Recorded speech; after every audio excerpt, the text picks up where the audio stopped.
have to tell you things are bad? Everybody knows things are bad. It's a depression. Everybody's out of work, or scared of losing their job. The dollar buys a nickel's worth. Banks are going bust. Shopkeepers keep a gun under the counter. Punks are running wild in the street. There's nobody anywhere who seems to know what to do, and there's no end to it. We know the air is unfit to breathe. Our food is unfit to eat. We sit watching our TVs while some local newscaster tells us that today we had 15 homicides and 63 violent crimes, as if that's the way it's supposed to be. We know things are bad, worse than bad. They're crazy. It's like everything everywhere is going crazy, so we don't go out anymore. We sit in the house, and slowly the world we're living in is getting smaller, and all we say is, please, at least leave us alone in our living rooms. Let me have my toaster and my TV and my steel-belted radios, and I won't say anything. Just leave us alone. Well, I'm not going to leave you alone. I want you to get mad.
Asking people about dating, etc. And we'll just bounce off of that a little bit and go from there. Okay, so let's get started here. Why modern dating is broken. Okay, this is the question here, especially for Gen Z. Now we're going to talk about dating. What is dating a little bit? My problems with dating as a concept and its relation to reproduction and just relationships in general. I don't believe dating, generally speaking, not always, of course, there's always exceptions, but I don't believe dating leads to marriage. I don't believe dating leads to children. I don't believe dating is healthy as a general way for people to relate. Well, people might say, well, then what else is there? There's courting. Okay, courting. And we're going to talk a little bit about these things. So let's jump into these clips here. And fair use, please, whoever, don't hit me for this. Fair use, fair use. Okay, let's go. I wanted to ask you, Ben, about gay culture and where it's at in 2024. How old are you? Now, this guy is of the homosexual flavor. Just disregard that. I think what he has to say here is pretty important. I'm not at all concerned with what's going on in the gay community, but he does have some interesting points here that I think transcend orientation. I'm 34. Okay, you don't look a day over 26. Thank you very much. What's the state of gay culture at the moment? Do you feel like it's getting more toxic because of social media and dating apps, or do you feel like it's in a good place? Yeah, so I think it certainly has similarities to how straight people have it. Like, there's a lot of hypergamous relationships going on. It's very difficult to find people. Fortunately, I'm not in that position where I'm looking, but yeah, it's very difficult these days. It's been made harder by all of the dating apps. They've actually made apps harder to use. It used to be that they were much easier to use, like OkCupid. It used to be you can match with people. No way to disregard that. Shout out to D, I hear you. From the other side of the country, and you can do it for free, and you can mesh it back and forth. And now it's very, very difficult to do that. Why have they made it more difficult? They made it more difficult because once people have a successful match and they stop using the service, well, then they can no longer extract money from you or advertise to you. Right. So they've got the incentive to fund their staff, their office space, their other costs. Exactly. And very interesting, right? I think this is fascinating when we consider what are. Oh, this is just so good the way it all ties together. So what are dating apps actually supposed to be about? Well, they're sold as sources and communities or environments that provide people the ability to meet each other and potentially have romantic relationships, friendships, maybe marriages, right? This is how the product is sold, right? We're paying with our attention, whether they're free or not.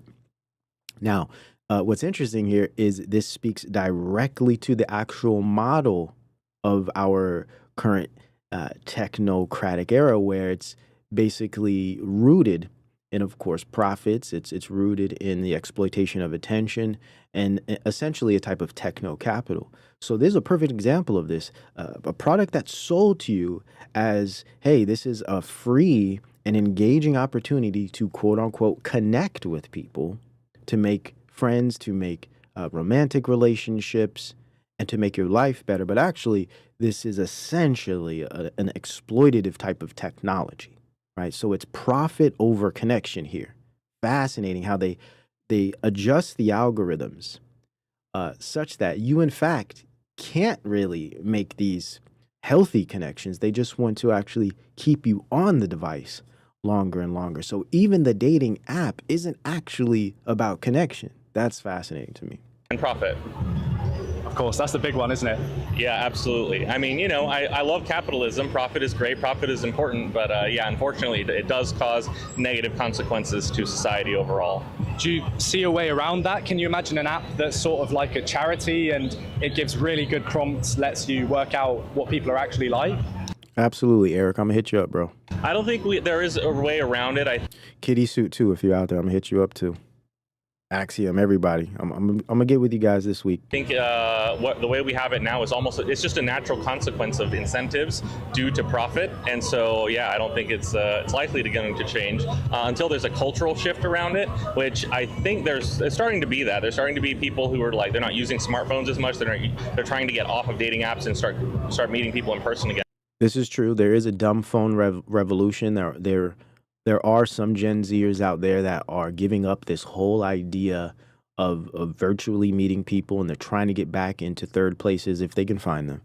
They're trying to get back in real physical communities, localism. There is this movement. It's small, but I think it's important to address that. All Gen Z isn't lost. Okay, let's get that straight. And so I think that's a positive cultural change. Yeah. Charlie Munger, show me the incentive and I'll show you the outcome. Absolutely, 100%. So what would you say is the biggest difference between straight culture and gay culture at the moment? Oh, good question. Well, so for gay men, there is, it's much more overt. There is like a hookup culture. It's not really frowned upon. No one really has to like pretend they're not into it. I mean, we've talked about this in the past, and this is one of the biggest issues with this type of alternative lifestyle is it's purely about defrauding people's bodies sexually. I call it sexual narcissism. We'll be actually doing a show on this concept, sexual narcissism, soon here on the Wake Up Show. As we get deeper into some of these concepts, I will be going that route, just presenting some of my research there and the importance relating to my concept normative narcissism, which is the umbrella. Sexual narcissism is under that umbrella, but this new normative narcissism that makes the narcissistic, hyper, let's say, self-worship. It's conducive to your success in this world today, especially socially and digitally. It's conducive to success when we consider one exploiting others' attention, exploiting others' bodies. Putting one out in the world such that you seek worship yourself, wanting attention, wanting likes, wanting views, wanting subscribers, just because it makes you feel good. This is a type of narcissism. And it is normative in that it's a good thing today. It's expedient to be narcissistic today in this type of virtual economy. Whereas with I think more so with women, there's like they have to kind of pretend to not really be into it type of thing. Although unfortunately, promiscuity is through the roof and actual relationships are on the decline, and yeah, so not good. But I think that's one of the key differences, just the acceptedness of being extra promiscuous and sexual. And why is it accepted to be extra promiscuous as a gay man, but not as a straight man or a straight woman? We already know these red pill points. Men and women are different. Women seek security in relation or in a type of bonding and emotional connection that men don't. We understand all of that. We don't have to get into that. Consequence that women have around needing to have some semblance of staying faithful. And so there's a bit more shame for women than there is for men. Yeah. And something I'll be so interested to ask you would be about toxic masculinity, because it's thrown about. Okay. Not interested in this topic here. I wanted to hear his first point there. Profit over connection. Yeah, we wanted to stop at 1300. Now let's go to 16. Let me see here. I got the timestamps that I want here. Okay. And also is a good supportive partner to the husband. The husband is the one who has to go out hunting. Yeah, STDs, STIs through the roof. Yeah, we're going to talk about that at the end of the show. My concept of hypersexuality and hyposexuality paradox. We'll talk about that at the end. We will go into some of these ideas of STDs as well as autoeroticism. Should be interesting. Go to war, go earn money, and provide for the rest of the family. And the woman's job is to bring him peace and to be a sense of calm in his life when he's otherwise dealing with war out in the real world just to provide. It seems very polarized, and 54% of men that are Gen Z report that they didn't have any relationships as a teenager, which is pretty shocking. If you go to... Yeah, this is really, really sad. This point here, this relates to the concept of Adonia, which is a psychological term that describes one's inability to feel joy and interests in anything. And it's along the lines of depression, right? It's a depressive state where one just can't seem to find joy or interest or drive or motivation or inspiration in anything at all. And they just kind of want to, it's aloof, wouldn't it describe it? But that's, I guess, a descriptor of their emotional expression, right? Aloofness. But there's this deep-seated psychological disregard for fun and joy and meaning. And usually, in my view, I believe it has a lot to do with the lack of meaning, right? The lack of purpose in life. That pushes someone towards this direction. But Adonia, there's nothing you really can find any joy in it. And you're just kind of, it's this like almost exponential or eternal boredom. And of course, asociality. I have a concept that I call post-social. We'll touch on that at the end here, where I believe we are moving towards a post-social era or post-sociality where we're no longer engaging socially as we are today and have been over the last thousands of years. And we start engaging more with AI agents that have been curated and designed for us based on our behaviors, internet of bodies, etc. And we have little trust for humans in that we can't predict their behavior like we can predict algorithms or at least our own personal AIs. And we're no longer actually engaging with physical reality because we, for the most part, will be engaging with curated virtual mixed reality or XR reality. Therefore, engaging with our own ontological experience that separates us from a shared experience like that we have today. For instance, today we have a shared experience. We all go outside and we see the same sky, we see the same sun. And for those of us in the same environment, we see the same buildings and mountains, and it's a shared reality, right? We're moving towards a post-social era. In my view, these are my ideas. We're moving towards a post-social era where we no longer will be sharing these types of realities. We will all have a subjective, though some would argue reality is subjective and there's degrees of that, but there is a shared reality too, right? So the shared reality will become subjective. It will be a subjective ontology where I won't see the same sky you see. I won't see the same sun you see. I'll be curating my own video game-like experience through my glasses or my contact lenses or maybe my implanted iris. Okay. I'll be able to see whatever the hell I want to see, and you'll be seeing whatever you want to see. And then we'll no longer be sharing the same reality. Not only that, we won't be sharing the same social world either, because we might be speaking to each other through our AI agents. My AI agent might be talking to your AI agent. I got clips on all of this stuff. We'll be going over it over the next several weeks. It's a scary future. Now, the great thing is we all don't have to have anything to do with it, especially our children, right? There's going to be a mass movement. It's already happening now.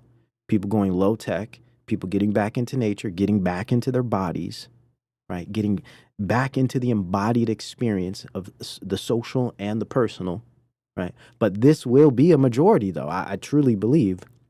I mean, look at social media today. Turn on the television. The majority of people are completely lost. They have no idea what's going on. They're addicted to all types of crazy media, and crazy personalities and influencers, right? So it's those of us that understand these things at a deep level early that will be able to not only make some change in our own life, but possibly some change in at least some percentage of the population in the future.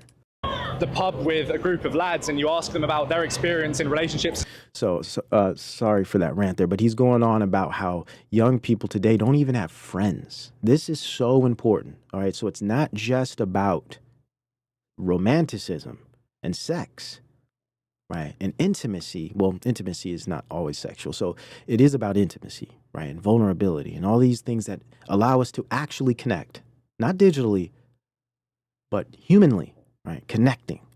So what we see here is people don't, it's not that they just can't get girls or, meet nice guys. They can't even make friends. This is extremely sad. And I'd say the most important red flag that presents this idea of the post-social.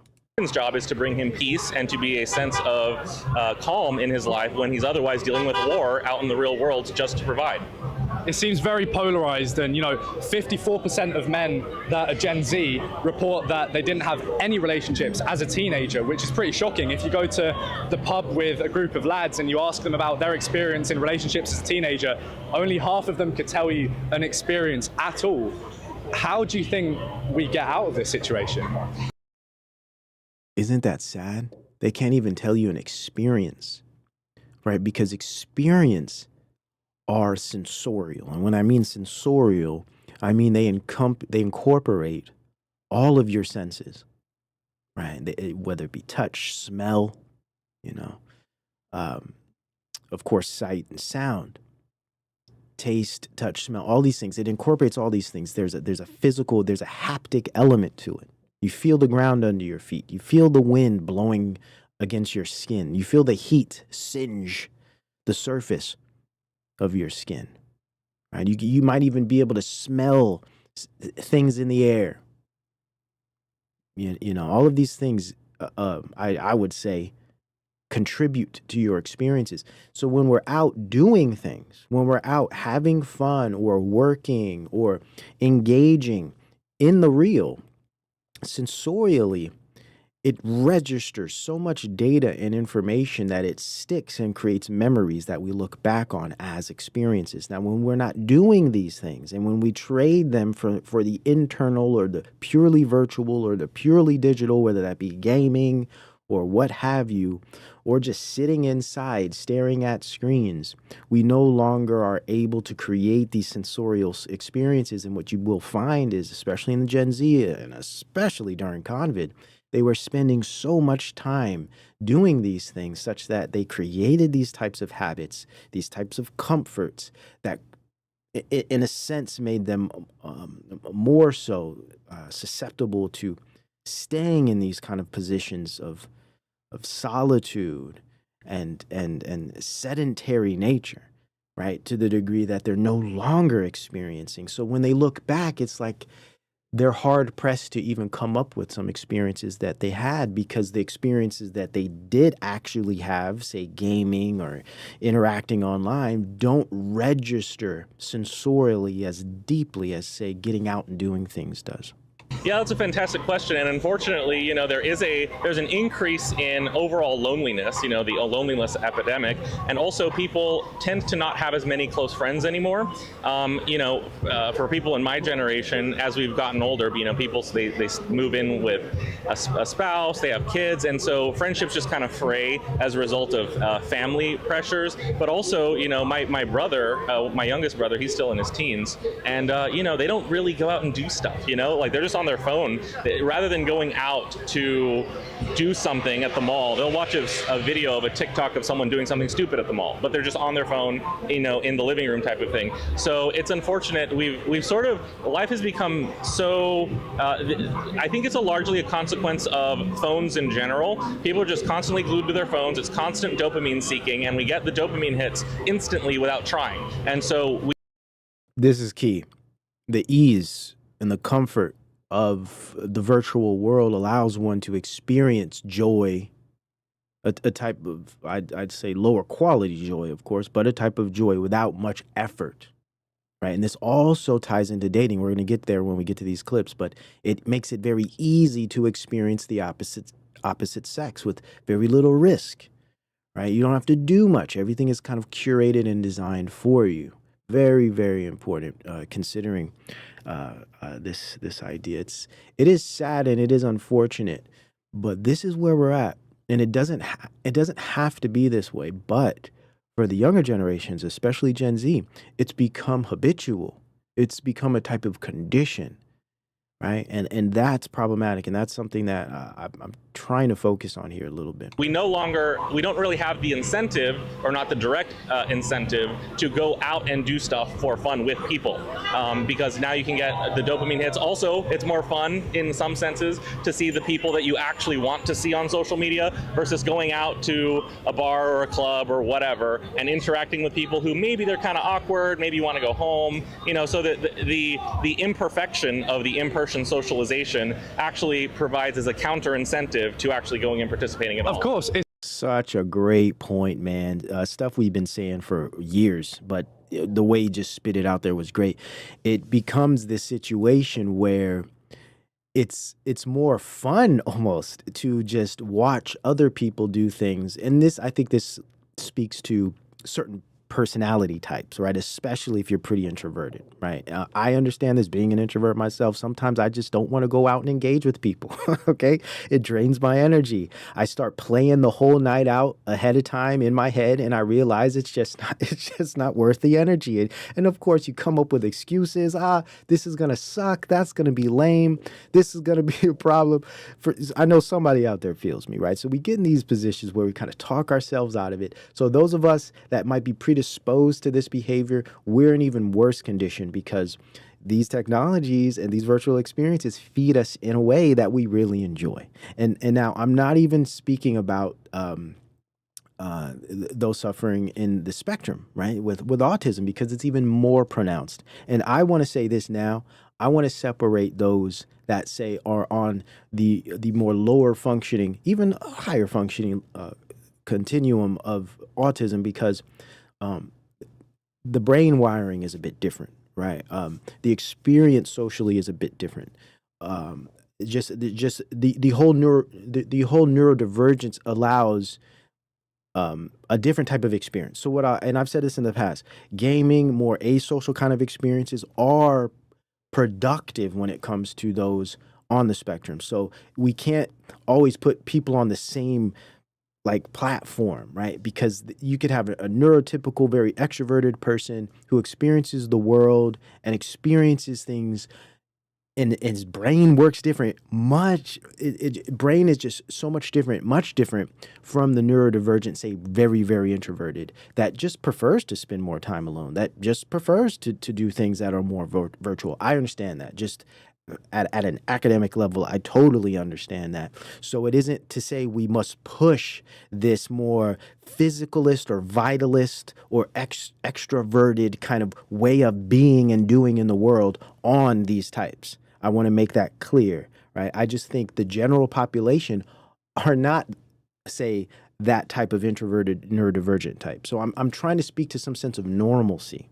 Right. I may personally enjoy being online a lot. I may personally not like being super social outside, but that doesn't mean that we should normalize this in the public. And it is my argument that it is being normalized in the public due to the technology. I believe, especially in America, we are a more extroverted, more physicalist type of culture of people, right? And I can see how this technology has completely transformed the people, and it's problematic. So I just want to qualify that, because I do understand some people, especially parents that have autistic children, they might notice that their children thrive in these more so asocial or maybe virtual environments. And this is just because we are different. People are different. And I think we need to be sensitive to that. Anyhow, let's continue. The dopamine hits. Also, it's more fun in some senses to see the people that you actually want to see on social media versus going out to a bar or a club or whatever and interacting with people who maybe they're kind of awkward, maybe you want to go home, so that the imperfection of the in-person socialization actually provides as a counter incentive to actually going and participating at all. Of course. Man, I had to run it back because I feel that so much. There's been so many times where people have invited me to go out to a bar, and I'm not the bar type. I'm just not. I'm more of a. I like lounges. I'm more of a lounge type. I like a nice, mature. Maybe when I was younger, I was in the raves, but that was different. I was younger. I was in the world. I was experiencing and dabbling in all types of stuff, and I was a dancer. So when I'm at the rave, I'm b-boying in a circle, battling people. I'm not really trying to meet girls. I'm not going around trying to like, give people massages. I'm getting sweaty in a b-boy circle for the most part. That's what I was doing. So, which I guess would be a little asocial too, because I'm not engaging. I'm just getting down. Anyhow, I never really like bars because they're too social for me. I just can't sit at a bar talking to a bunch of strangers and, approaching people. That's just never been me. That's not my style. So for me, it's like I just remember even to this day, people inviting me to bars and I'm just like playing the whole night out. And I'm like, gosh, I already know what's going to happen. I already know what it's going to be like. I already know. And I'm probably going to drink more than I should, and I'm going to feel like crap, and my whole day tomorrow is going to be ruined because I'm going to be tired and groggy, probably a mild headache. Why would I want to do that to myself? You know what I'm saying? So yeah, man, I do understand that. But aside from that, the truism of it, right? Yeah, bars do kind of suck, especially today. Back in the day, they weren't so bad. I went to them all the time because, that's what you did, especially in college. You know what I'm saying? But, man, anyhow, this idea I wanted to touch on was what I call spectatorship, what he's getting at here. Now, for me, a pretty introverted person, I guess I got an excuse. But when you see people that are, I guess, generally extroverted, or maybe at one point in their life, they were more involved with social things and going out and having fun and all this stuff. And you see them almost transform into these types of introverts because they're just hyper-focused on the dopamine charges of the screen, and they're just preoccupied with the social media interaction. They're following a bunch of influencers who are, feeding their ego in some way. And you notice now they're becoming this type where they just would rather see these other people engage and rather watch what these other people are doing. And it becomes this type of spectatorship. And I think that's what he's speaking to here. And we've done some videos on this idea in the past, borrowing from Guy Debord's idea of the society, the spectacle of society, where everything becomes a spectacle and we become these spectators, these bystanders, like an audience for life in a sense. And I think that's what he's describing here. It's risk aversion. If you're at home on your phone and you haven't really had a chance to see the beauties of the world because you're young and you haven't traveled, especially because of COVID and lockdowns or whatever else, why would you go outside and risk being Me Too'd or rejected by a girl in a club when you can just buy a sex doll and go at it, or have an AI girlfriend online that nurtures you? Now that's where it's going. We'll be getting to this topic at the end, but that's where it's going for many, many people, and it's already here. There are already very young men who have sex toys, not necessarily dolls, but toys, just like women have them, guys have them now. It's crazy. It is really, really sad. I mean, some would say, oh, well, what's the difference from, regular forms of self-pleasure? It's just this time I'm using a technology and instead of, my hand or what have you. And some would argue, philosophically, what's the difference? That's the hard part. It's just technology becomes the solution for everything. Right, exactly. The AI girlfriends, the robots, those are coming soon. And they're coming. They're going to be coming soon, and in more ways than one.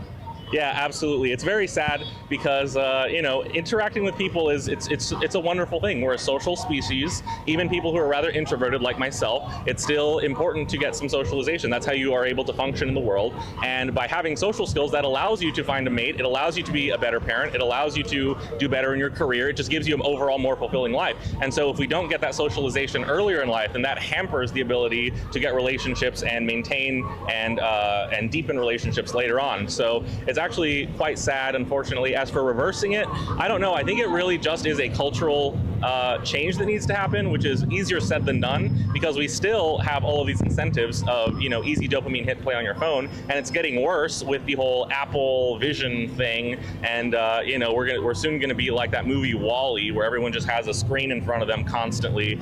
Bro, spitting. It's like he watched my whole last 2 years of Future Shock podcast. I mean, we did hours of breaking all of these concepts down. I love it. Bro, spitting here. Or the Matrix type of thing, where you're just glued in, and there's destitution and destruction and poverty all around. But as long as you have your headset on, you can do whatever you want. You can be on the moon. You can dance with the stars yourself virtually. So I don't really know what the solution is. I'm not personally, I'm not very optimistic about the future, but all we can do is be aware of these things and do our best for ourselves and for the people that we care about, inform them, and try to encourage people to move in a better direction. Yes. Well said. Well said. I agree with the sentiment there. I don't necessarily agree with his lifestyle choices, of course, but I like what he was getting at there. So let's continue here. I got some more clips. Now, what do we got next here? This one is called "Can True Love Be Found Online?" Okay.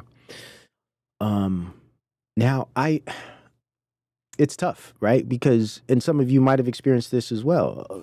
Listen, I've met a lot of great friends, and I've made a lot of great relationships through meeting people online. Though it was early in the online days, it was assisted by digital platforms and communities. I mean, we have a digital or virtual community here, so we can't put it in a box of evil, right? There's definitely positives, but my argument has always been balance, right? Balance, the embodiment, disembodiment. Make sure you have a fruitful life outside of some of these more limiting ways of engaging, right? So can true love be found online? Some would say yes, some would say no. I believe it's possible for sure, absolutely. It's just rare. Now, then I look at it this way. Is it worth the fallout? Is it worth the damage? Right? Think about this. Let's say 2% of the virtual dating realm ends in marriage or true love. Is it worth the 98% of cultural decay? I'd say probably not. But again, it's a bit late. Earlier he had mentioned, can we kind of go back? There's no way we can go back. Actually at the very end of the show, we're gonna address that big question, because that's the big elephant in the room, guys. How in the heck are we gonna fix this? Yeah, people are fake. We're gonna get to that, Yafa. You'd mentioned earlier about people won't be attracted to people, and we had a whole show on this. It was a pretty graphic show. It was a very adult show, but we had to talk about it. And I was demonstrating with many pieces of evidence. This is on the main channel, and I don't think it's on YouTube anymore. Actually, I might have had to pull it, but I was talking about how the more we start to engage with these types of toys, especially toys that say run on specific types of motors, right, and have certain types of syncopation and certain types of haptic pleasurable patterns, you're no longer going to be able to feel pleasure from the patterns and the behaviors of a human being. You're going to be adjusted and acclimated to engage with a certain mechanistic engine-like machine, a human pace, a human touch, right, won't be enough. And you're only going to be able to find ultimate pleasure in the functions of these machines. And this is already happening for girls and boys. It's really sad, but hey, this is where we're at. Okay, so let's get into this next clip here. Ultimately, stop playing with these damn toys. Okay? Just stop. Just leave the damn things alone. Even if you're single, it's not good for your health. It's not good for you. It's not. It isn't. I understand. We all need a little pleasure. We're all sexual beings. The Most High God has made us this way for certain reasons. But leave those things alone. I'm telling you, it's only going to hurt you in the long run. It becomes an addiction, like anything else. These dating apps keep people locked in an endless Oh, darn it. Let me turn that down. Or slow that down, should I say. All right. cycle of matches and rejections, and many end up feeling more disconnected and lonely than before. We are constantly being bombarded by notifications from our devices. We're getting used to talking to people from afar, and when it comes to dating, most young adults are too afraid to shoot their shot in person. Yeah, so hold we're your heading oil. online Hold it. to find love. It is so easy to just download an app, swipe left and right, message and unmatch, and pick only the most perfect option out there. But at what cost? Are we missing out on real love by being too scared to approach strangers in real life? How can you take the right steps to find your special someone? And finally, can true love really be found online? Well, at least for me, that answer has been a huge yes. And that's beautiful. I love this, man. I love seeing people that really are compatible find each other. It's such a beautiful thing, especially when we consider how hard it is to actually find your person. You know, your person might be across, the earth for all you know. Technology, especially what the internet has provided us, gives us the opportunity to close that gap. It's beautiful. It's great. But again, it comes with dangers. It comes with thorns. It's thorny. It might poke you. You know, what did Eddie Murphy say in The Golden Child? He's like, hey, you watch wiping that booger on your jacket, you might cut yourself. He said something like that. I thought it was hilarious. Yeah, and this technology will cut you if you're not careful. But at the same time, it can offer up beautiful things. You could find love. You can meet someone that you'd never be able to meet in any other situation. We're able to, like we are here, find a community where we kind of all see things in a similar way. We have this shared interest. And I guess that's the double-edged sword of it, right? So let me skim through this a little bit. We don't want to watch the whole thing. I just want to, this opening spot is pretty good. And then we're going to break down, each person makes some interesting points, and we'll just kind of break them down. I'll play it all the way through, and then we'll come back to it and break it down bit by bit so you guys could actually get the rhythm and see the flow of it and actually hear everybody's points before I'm already pausing and chopping it up, because I know that could be kind of frustrating. So let's check this out. And this is Canada. Now, Canadians are a bit different from Americans, sure.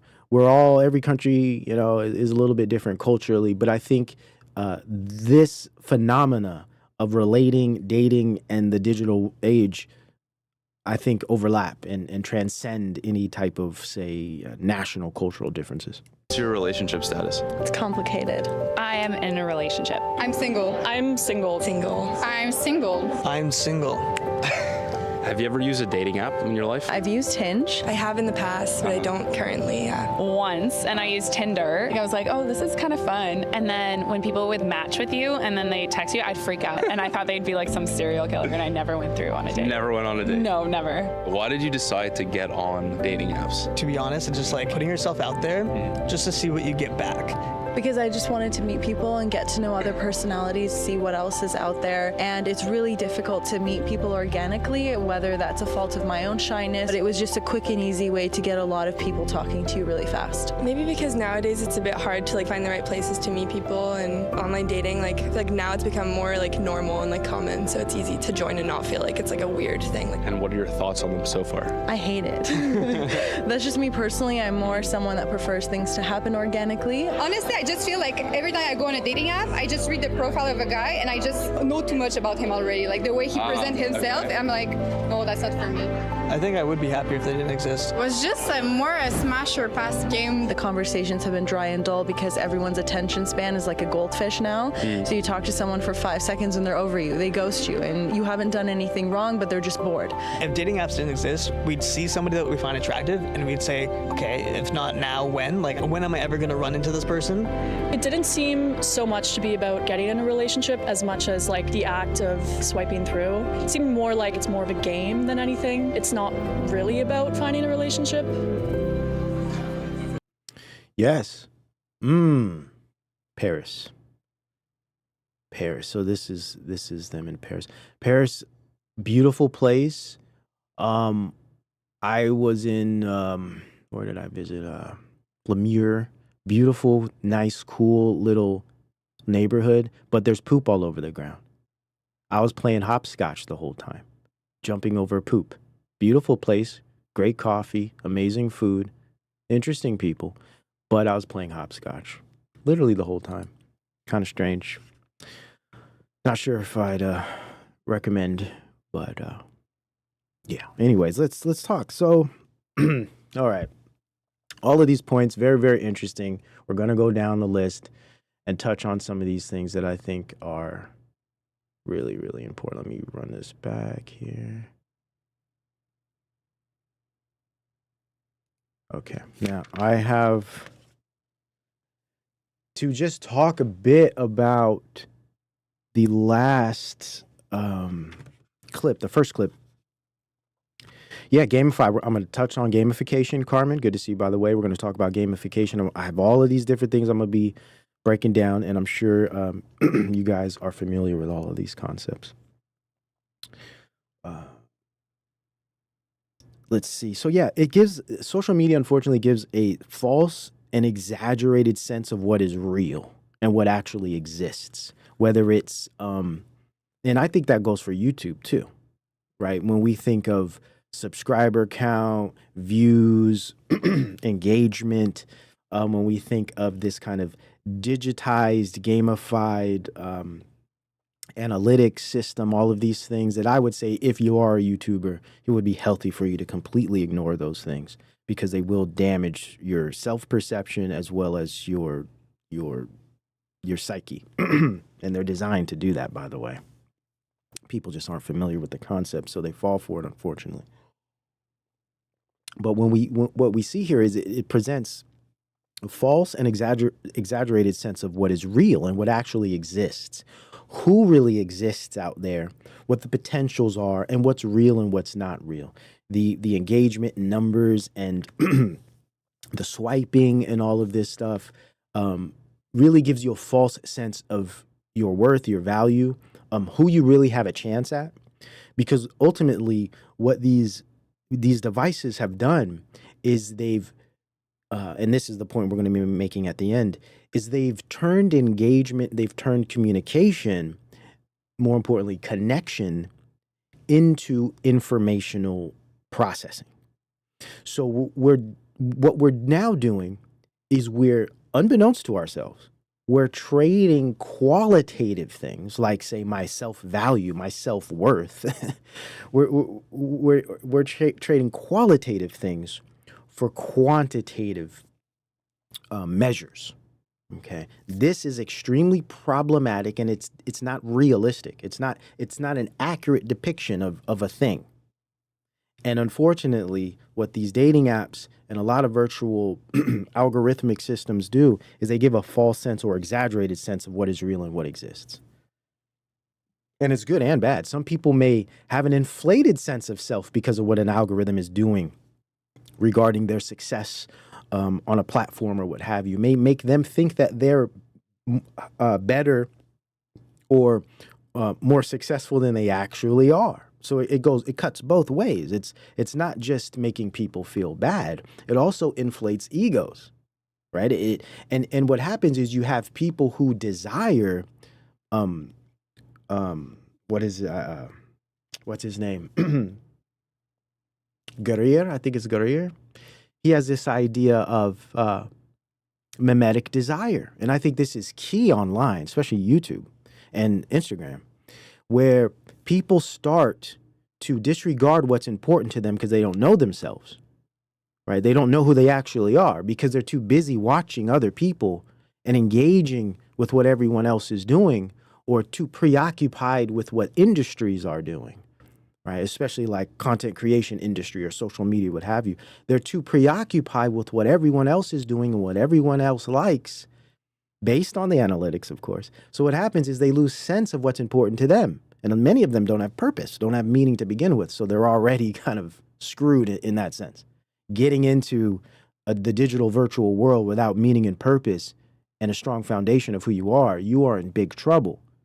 because this exaggerated pseudo sense of reality, this ontological lie is going to absorb you and swallow you up, and you end up chasing algorithms and chasing what other people want or what you perceive other people to want. And this is the concept of mimetic desire, where we start to meme the desires of others. Everyone else wants to be at this position or this famous or, this popular. I want to be at that position. This is the mimetic desire. This runs social media. Okay? And this is how it's built. This is how the whole idea of algorithms became so popular, because they're driving motivation. They're driving action of people to copy and meme others such that they can be at that position. Yet that's not what they really want deep inside their heart, deep inside their person, deep inside their soul. That's not what they really want. Again, they don't know what they really want because they're too preoccupied with these mirror digital worlds, right? And so unfortunately, they end up spending years of their life chasing the dreams of others, never able to fulfill their own, because they've never really considered their own. They've never really considered who they are. They've never really considered the purpose and meaning and ontological foundations of their being and doing, right? And I think the only way to do this is theologically. Has to come from a philosophical grounding. If you don't have these things, you will be lost in this world. And this is why we see everyone chasing the algos. Now, all right, let me pull up some visuals here. Yeah, the dopamine too, right? So it's not just the ego and pleasure, it's the dopamine. They all play a role. It's a dirty game getting involved with these digital worlds. You have to know what you're doing, and the majority don't, right? And this goes for online dating. This goes for getting involved with these dating apps and these social apps. Is they lie, they misrepresent reality, and they eventually you turn on yourself and you lie to yourself and you mislead yourself in the process. It's really sad. Now, normative narcissism, are we ready for that yet? Actually, no. Let's go back to these clips. Let's watch some more clips. Let's finish up.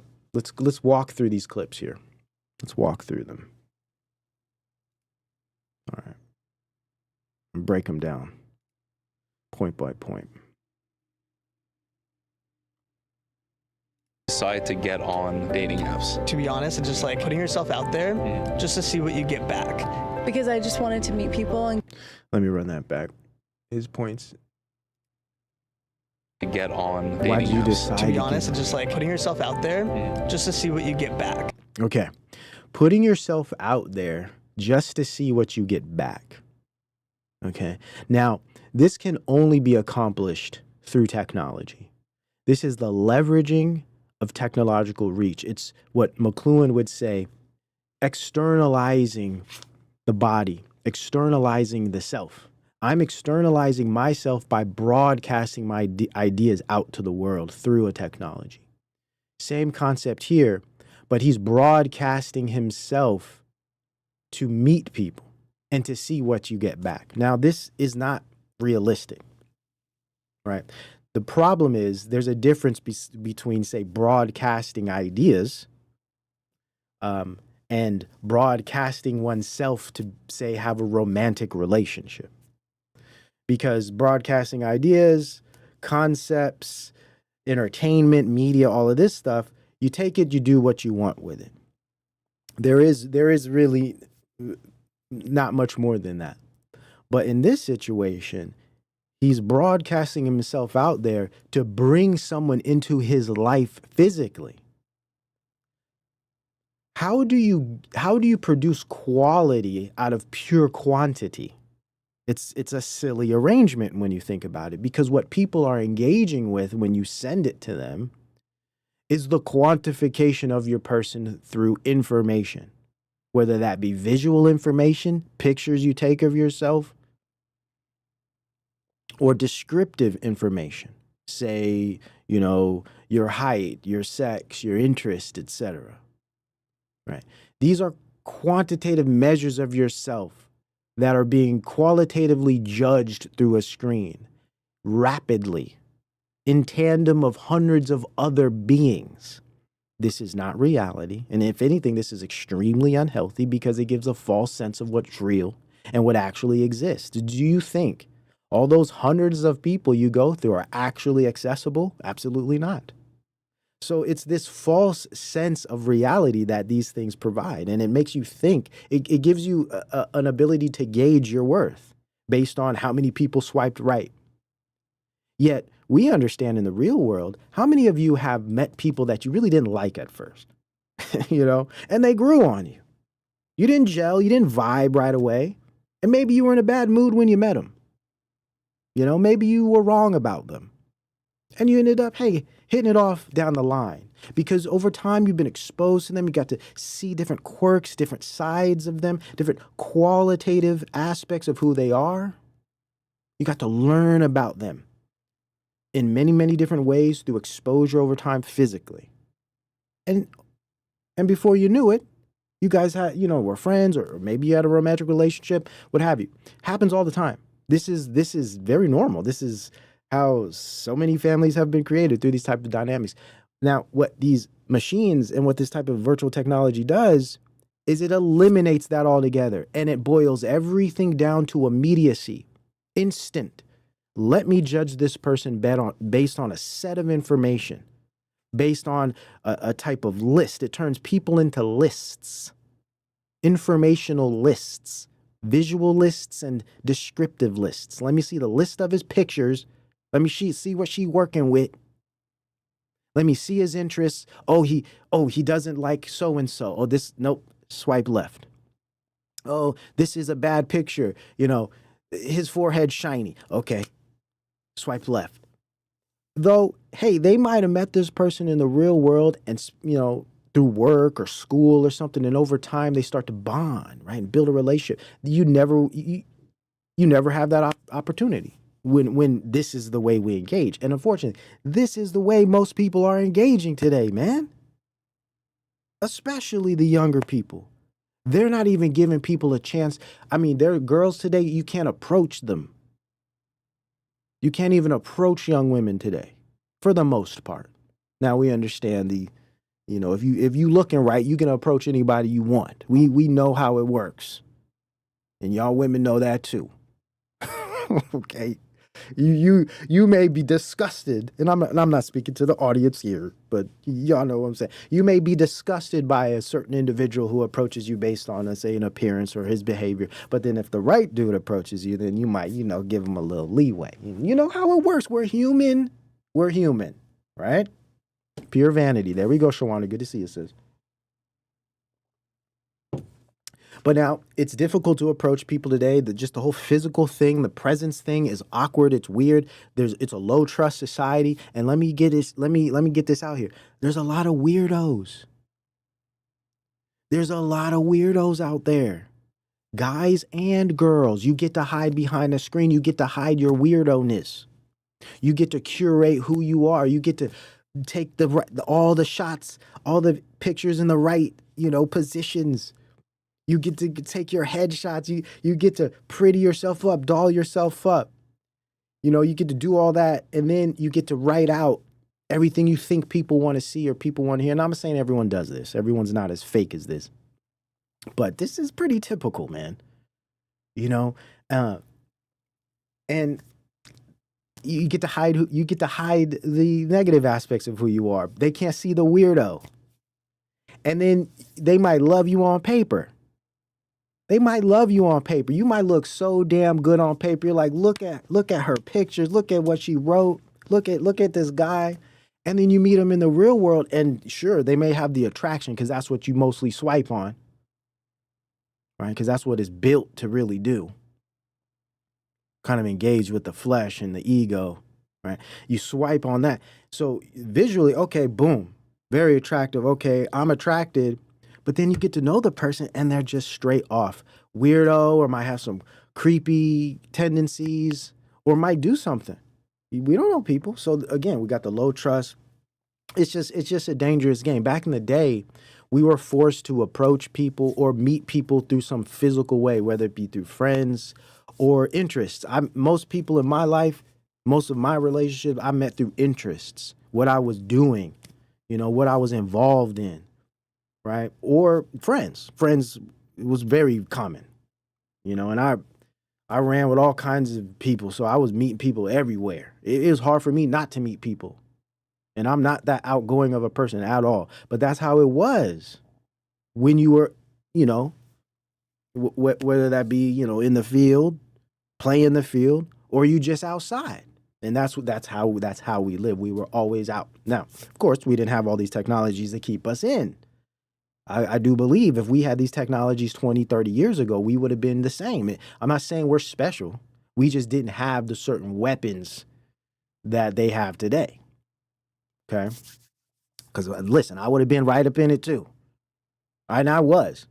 Right when these things dropped, I was single. 2012, 2013, 14, 15, 16. You better believe I was on all of them apps. Exploiting it as much as I could in the world, having it my way. Yes, I'm guilty. Now, I wasn't doing nothing crazy. I wasn't doing nothing. I'm very respectful. But I was playing around. I was getting involved. I was trying it out too. So I'm not trying to say I'm holier than thou. Okay? But I know what these things do. And now, man, it's a whole different world now. Tinder is way different today than it was in 2014. You better believe it. You better believe it. And that's the thing, Revelation. The augmented reality is going to be amazing. It's going to be fun. A lot of this stuff is cool sensorially. It's a very engaging experience.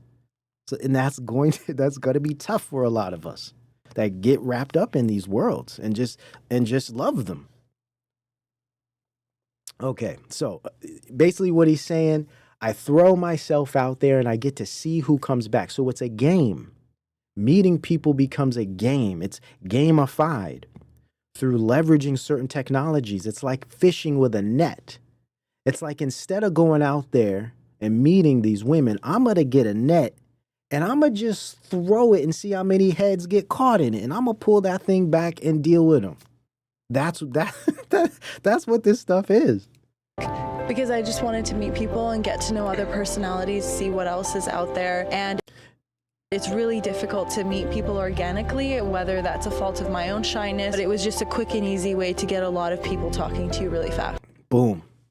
Quick and easy way to get a lot of people to talk to you really fast. Very, very important, guys, because this is not realistic. This is not reality. So again, this type of hyperconnectivity gives a false sense of reality. Now, it's advantageous in that it's a strategy to increase the amount of potential, the potential for success. It does. It increases the potential for success in meeting someone. There is an advantage to that. And then there is a positive there, right? Especially if I'm super introverted and shy and I have the ability to reach more people in a way that allows me to circumvent my introverted shyness. Now, personally, I've been introvert, never was really shy. Not when it came to women. Maybe when I was very, very young, like elementary, middle school. But I can understand a shy person would definitely take advantage of this. The problem is it's very unrealistic because it's easy. So what it does is it takes off the responsibility of getting out there and doing it on the strength, like on your own confidence in yourself. Because, see, you can be confident behind a screen and a curated set of images and some really nice written out description of who you are. You can feel confident because you've designed that, right? And for you, it's bulletproof. And you're going to be like, well, it is what it is. If anyone swipes left, okay, I gave it my best, the old college try. But try to do that in the real. Try to approach her in the real world. It's a different scenario to be confident in that situation to not be worrying about what she's going to think about, how you look or how you talk or how you're dressed or how you walk, your mannerisms, all of these things that people neurotically freak out about when it comes to approaching people in the real, in the physical, right? To be able to do that and not worry about those things takes time. It takes practice. And I know the red pill and a lot of these guys, what do they say? Play the number game, the cold approach. I'm not really talking about that.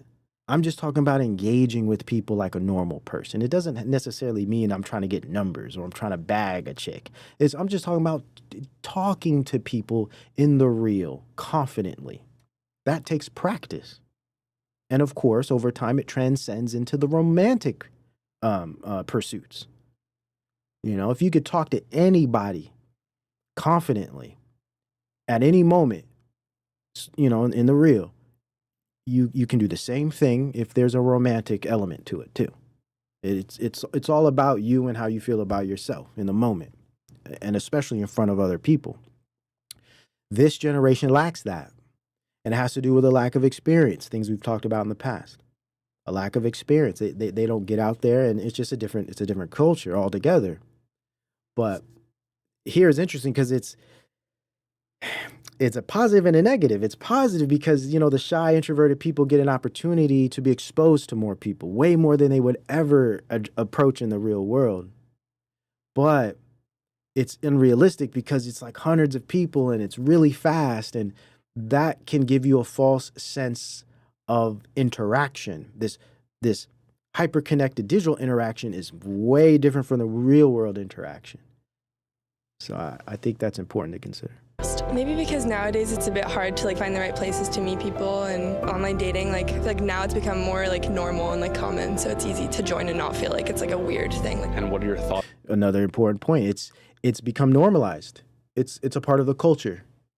It's been enculturated, especially with millennials and Gen Z, to meet people this way. Not only that, it's transitioned out into the material culture or the physical culture, where people are going out less. We did a show, maybe last year, about the nightclub, how nightclubs are dead. It's on this channel, I believe. At least we did a segment about how nightclubs are dead. People aren't going out to the club. Now, you see older, like my generation, say if you're 35, to 55, around that range, people tend to stop going out after 60. But, if you're 35 to 60, we're still going out. But we're hitting up lounges. We're hitting up the nice, chill spots, that are dim and nice music, maybe a DJ, a little dancing, some drinks, some food and stuff. We're still doing our thing. But when you're talking about the real club scene, the bar scene, well, it depends on the city. Bars are hopping in certain cities, right? And especially in the UK and parts of Europe, the bar scene is huge still. Not necessarily the same in America, but now the clubs are dead. Bars are still hanging on. Clubs are dead, right? The young people say 21 to 30, that range, 21 to 35 range, not going out as much. Now, there's many reasons for that. It's not just social, it's economic.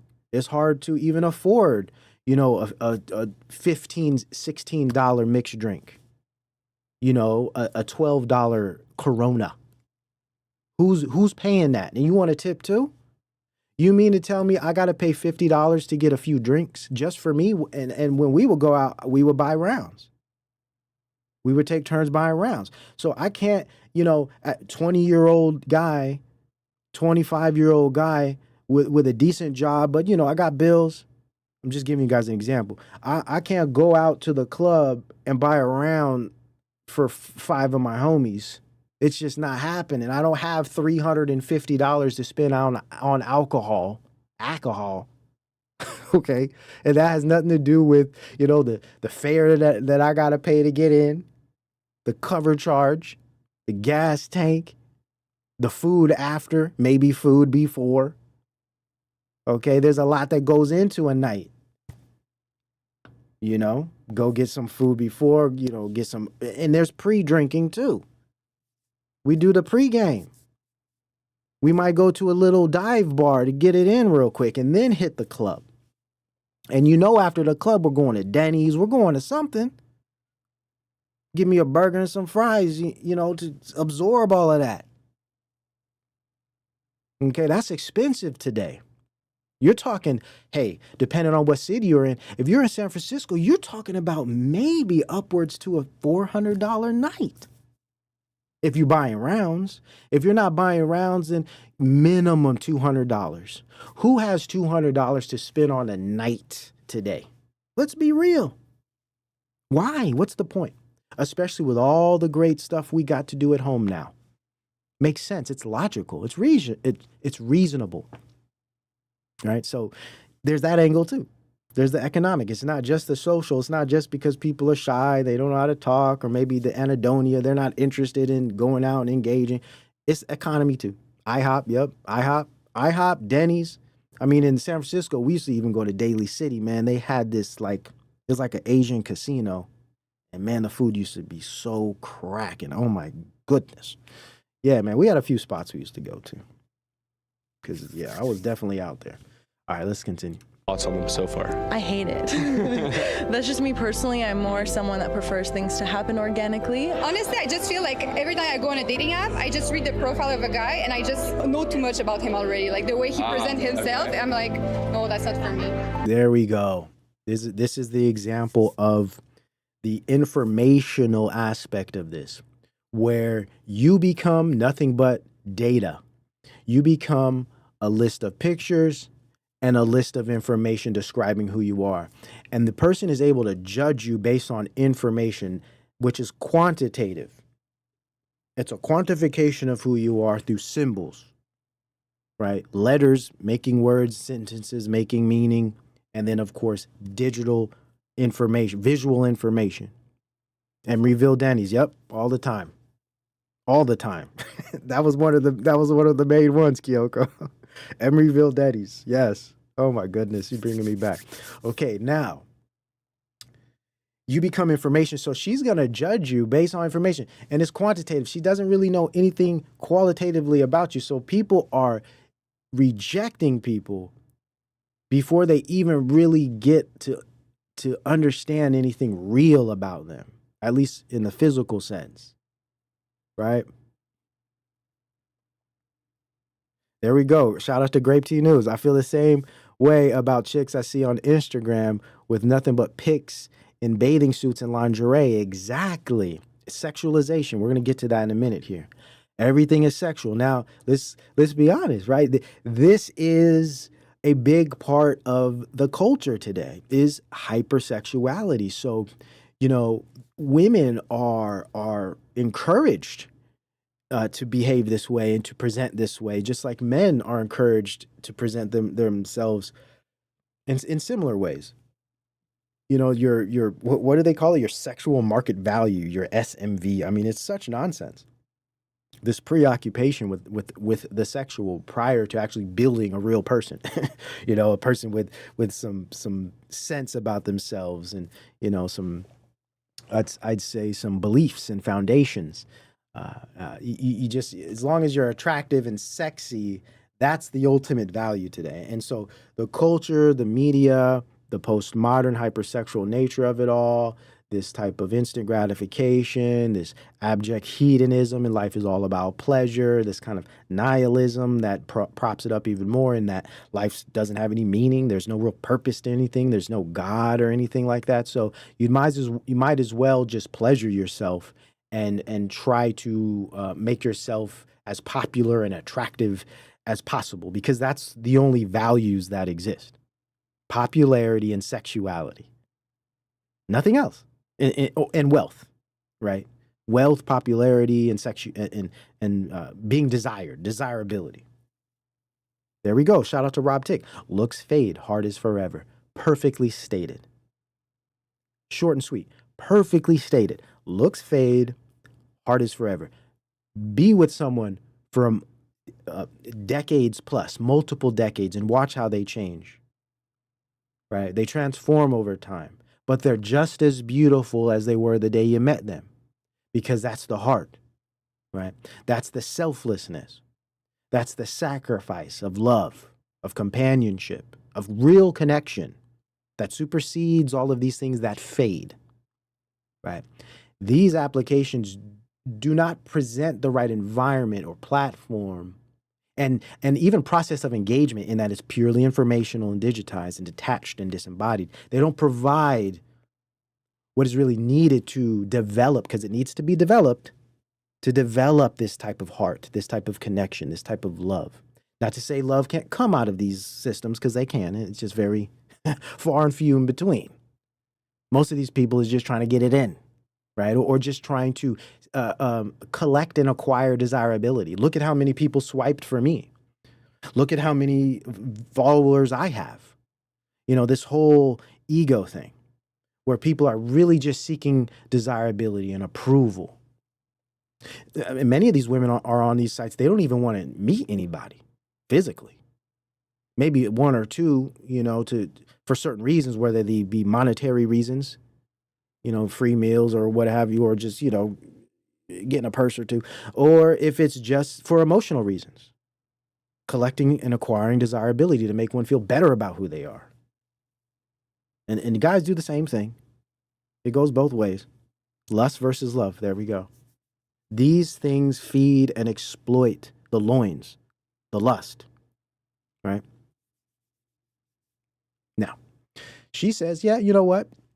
When I look at a profile and I just see some things I don't like, I swipe left. And you're treating a person as if they were literally just a list of things that you like or don't like. They're not an actual whole person that you might even you might even vibe with, you might even connect with if you were to spend a little time with them, right?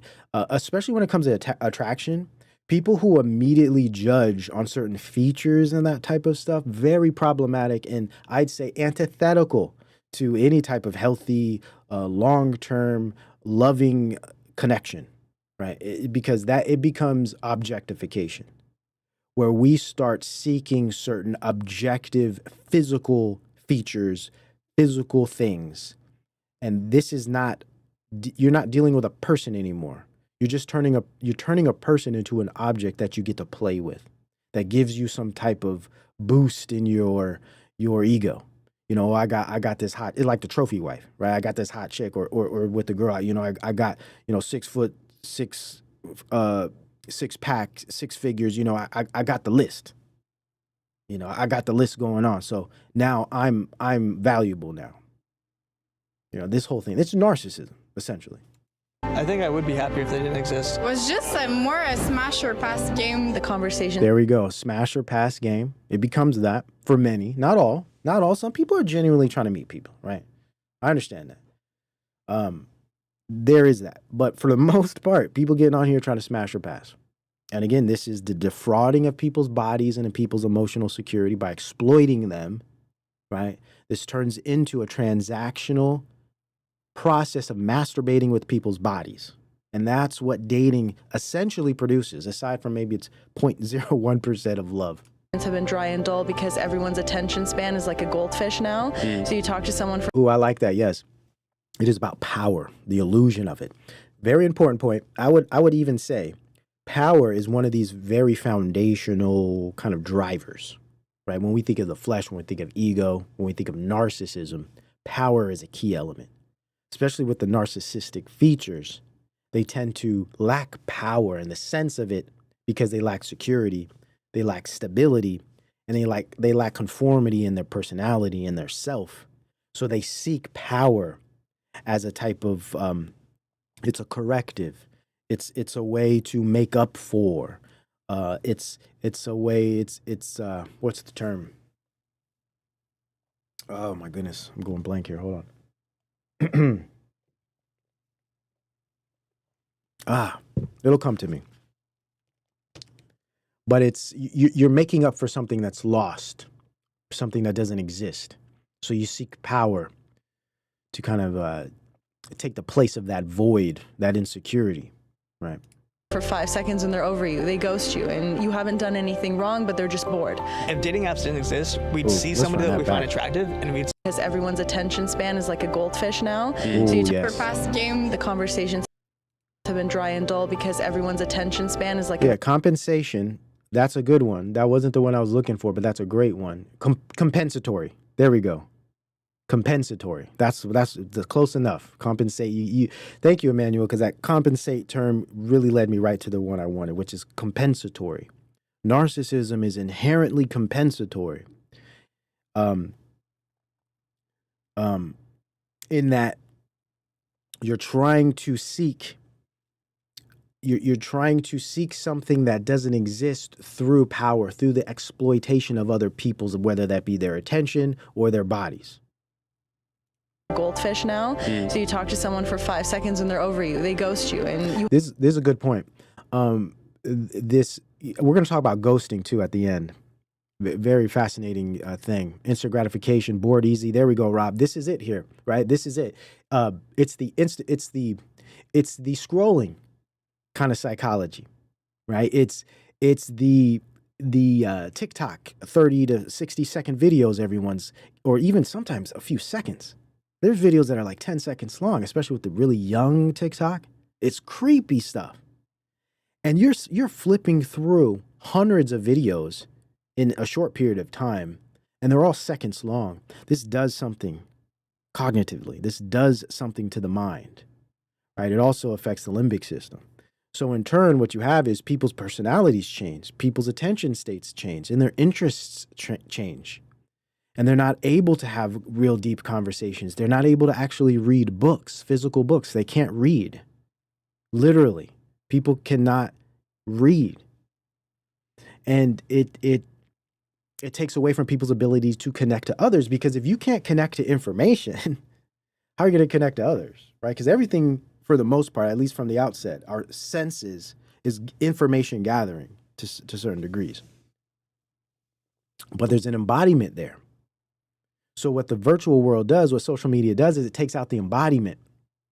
So though our eyes, our ears, our senses are connecting information, they're also integrated with a physical body, with a physical presence, right? So that's the embodiment that's so important. Once we lose that, we lose who we are, right? And that's the problem with too much of this type of engagement. But this is a really good point, right? People just 5 minutes into a conversation and they want to pick up their phone and look into it. Goldfish now. So you talk to someone for 5 seconds and they're over you. They ghost you, and you haven't done. And the ghosting, we'll talk about that at the end, is just this disregard for people's dignity, right? It's a lack of integrity, and it's disrespectful. And this, in my view, this has to do a lot with the disembodiment and the detachment and disengagement of virtual worlds where there's no consequences. I don't have to deal with this person face to face. They just become numbers. They become lists of quantified ideas that I could just turn off. I could close my phone and everyone disappears, right? How do you create a system that functions this way and processes connection and communication this way, yet it's supposed to translate into a real physical romantic relationship? It makes no sense because it's not designed for that. As we started in the beginning, he was like, how they're changing the algorithms to keep you on more so you're actually connecting less and you're just engaging with the app. Because it's not about actually connecting people, right? It's about engineering a certain behavioral pattern that can create profit, at least at the surface. Ultimately, it's anti-God, and it's attacking the spirit. Done anything wrong, but they're just bored. If dating apps didn't exist, we'd see somebody that we find attractive and we'd say, okay, if not now, when? Like, when am I ever going to run into this person? It didn't seem so much to be about getting in a relationship as much as like the act of swiping through. It seemed more like it's more of a game than anything. It's not really about finding a relationship. Yes. Okay. Yes. Now let's go to some, let's break some of this down. Yeah. It's not about, if you have a tiny flaw, they will ghost you. Oh, this is such a good point. Yeah, because it's this false sense of reality that tells you there's hundreds and thousands of people out in the world that you have an opportunity to meet. There's all of these people out here. And it gives you this false sense of reality, like you're always going to find that person when that person might be right there in front of you. but you're constantly looking forward to the other 100 people you might be able to swap through. It's not a connection, but can be a spark. Yes, King Sir the Boss. And I think that's one good thing about this type of technology is it can create sparks. It can start things. But what happens, I think, is people get so used to operating this way that they don't transfer into a more of the physical counterpart, right? They kind of stay in these worlds. Yes, very, very good point. Okay. Let's go to courting and dating. So, courting and dating, very, very important. And let's just go to one of these websites. Well, let's go to the eHarmony website, okay? I don't believe dating is healthy. I think dating is very unhealthy. I think we need to get back to courting. But again, that would require people interested in actually having committed relationships. And that's not what people are into today. People are turned off by the idea because it takes away their time. You know, it takes away their ability to, you know, do what they want to do in the world. And also, many people just want to experience others' bodies or experience others' bank accounts or just experience others' presence, right? It's like renting a friend in Japan. You could go to Japan and you could rent a person and just have a really great experience with them and then turn them back in and go about your business like you never knew them, right? It's very similar to this. People just want to experience persons as if they were objects, as if they were toys. Courting requires commitment. It requires integrity, right? Real, authentic interest, real consideration, all of these things. Now, what is courting? According to the dictionary, a courtship is the act, period, or art of seeking the love of someone with intent to marry. When it comes to courting versus dating, one of the major things that sets courting apart is its seriousness. As a general rule, courting is more formal than dating. It's also more intentional. Everyone involved knows what the final step is. Courting is also more structured with far more rules about etiquette and behavior, part of why it's seen as antiquated. Now, sure, we do need to kind of, before we court, we got to make sure that this is the right person. Now, maybe that's what dating should be about. Trying to see if you can meet the right person. That's more of an old school form of dating where back in the day, dating was, you know, we have coffee, you know, we go to a park, we get some food, this type of stuff where we talk. It's about talking. Dating used to be about talking. No touching. No consideration of sex or any of that. It's just like, let me get to know who you are. Let me see how you are in the real world. Let me see how we interact. Let's see if there's a vibe there. You know, if you're an interesting person, what you look like in real life, this type of thing. You know, someone mentioned pen pals earlier. Yeah, I used to have pen pals back in the day. I had several in the United States. Yeah, that was fun. I was young. I had to be like maybe 8th grade, 9th grade, but it was fun. Yeah, interview. There we go, D. It's kind of like an interview. Really. That's what dating should be. You know, are you a good person for me to not just relate to, but actually to have some type of committed relationship? Just the whole idea of commitment is gone. And it's beyond romantic relationships. We can't commit to anything anymore. Everything's quick and fast and moving and fluidity and all of this flim flam. You know, we're just restless. There's like this cultural ADD, if you will, you know, that causes it. And I think the technology is just making that worse. Anyways, what's the difference between dating and courting? If you're wondering about courting versus dating, the biggest difference is the level of commitment. When you date someone, it's much more casual and there are fewer rules. Depending on the relationship, it can be fine to date multiple people at once.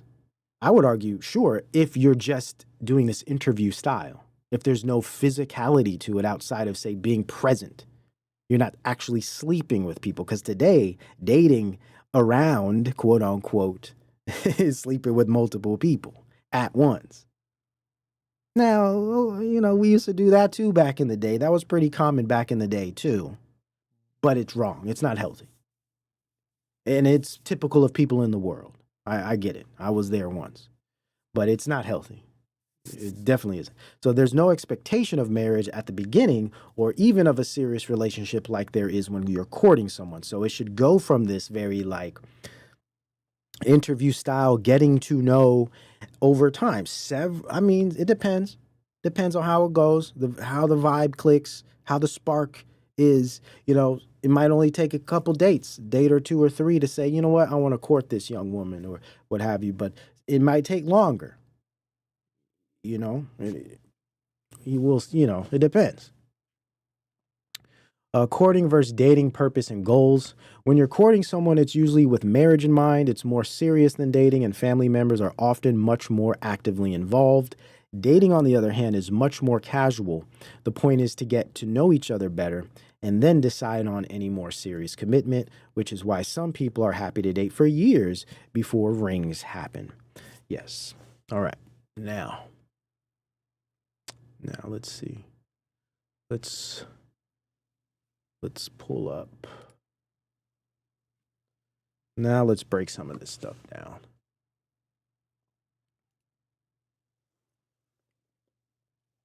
Okay, so go through my notes here. Okay, yeah, let's do this now.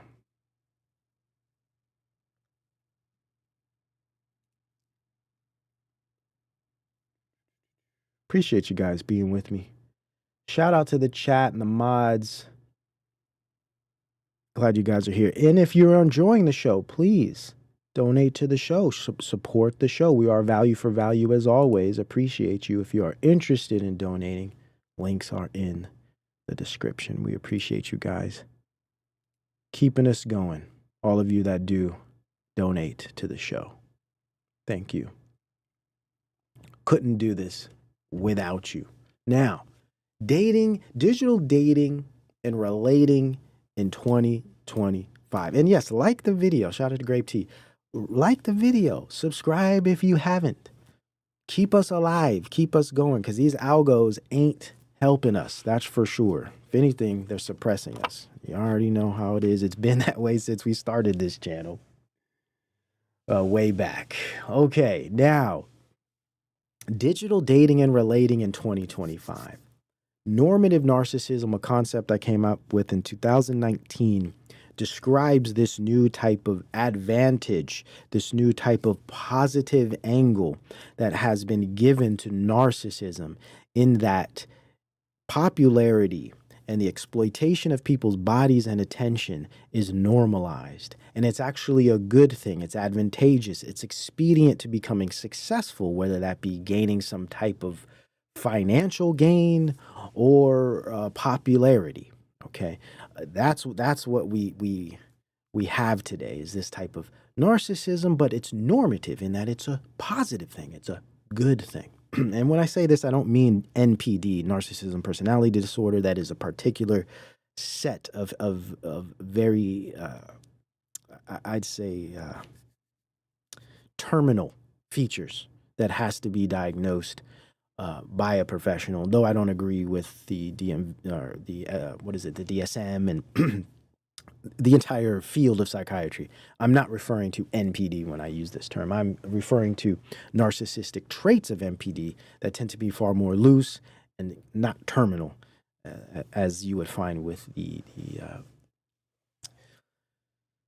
clinical description. This is non-clinical, maybe to subclinical, but definitely not the clinical. Now, dating. Dating has been rendered to emotionally detached, physical, mental, transactional chess matches that typically are described by the defrauding of people's bodies and emotional security, and sometimes their financial security, all in pursuit of personal gain of some sort, whether that be money, attention, sex, resources, or just approval, right? Or desire. Some people shop for desirability. Some people are insecure about their desirability. Maybe they don't believe they're attractive. So their goal is to constantly seek people's approval of their appearance, attractiveness, what have you. Some people spend their lives trying to swoon others based on their appearances and give nothing back. This is a type of narcissism. Now, rarely is dating performed in pursuit of a future partner with goals of marriage, committed relationship, or children, say family. Okay. Now, normative narcissism and relating. What's relating? Well, relating, how we relate to each other, also has been rendered to disembodied, emotionally distanced, or guarded mind games of inauthentic self-presentation, usually out of fear, because some people are just afraid, right? They're afraid of actually being open with other people. They don't trust other people, right? So they're afraid of, and maybe it's a fear of, being rejected. And then there's insecurity. So it could be a fear, insecurity, distrust, just general distrust of humans, right? People are just weird and creepy. So I'm just going to constantly manipulate and play mind games and hide behind screens and present myself as things that I'm not because I just distrust everyone. Or malice. Some people get in the game to literally manipulate others. This is their goal. This is what grifters and all of these people are about. They're literally, through malice, manipulating people for personal gain. There's a huge part of social media and content creation in general. Included with this, we find normalized asocial behaviors like ghosting, someone had mentioned earlier. Right? So ghosting, in my view, is an asocial behavior. Right? It's a behavior that is antithetical to social cohesion. It's disrespectful. Right? It's immoral, I believe, to just completely ignore someone. Now, some would say, oh, you have the right to ghost people if you don't know them, blah, blah, blah, blah, blah. I understand these new modern kind of definition, or should I say responses to these things. Now, there might be moments where you can ghost someone, say if they have hurt you in some kind of way, physically or emotionally, okay? But I'm just saying, generally speaking, people kind of using this behavior, to just disregard and reject people without giving them the dignity of a response. It's wrong. And I think the technology has afforded this new type of normalized behavior because people don't have to face anyone face to face. They don't have to deal with these people. If anything, they're just numbers. They're just virtual representation somewhere in the ether that they can just vanish away by the push of a button.